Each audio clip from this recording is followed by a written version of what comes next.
As a certified negotiation expert, I can assure you that sellers are not only limited to the highest price the buyer will offer.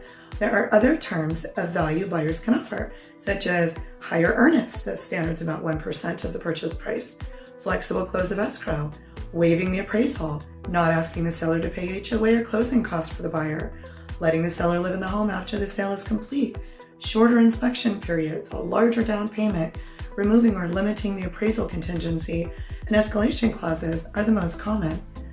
A behind-the-scenes action I like to take is to call the buyer's agent and ask some questions about the buyer, such as, do they have a lot of cash liquidity?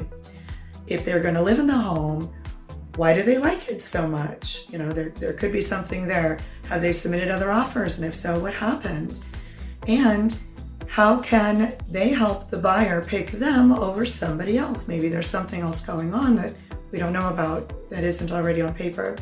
Of the options mentioned so far, each of them has pros and cons, and we're going to need to discuss them on a one-on-one to determine what fits best in your unique situation. Please reach out to me for more information.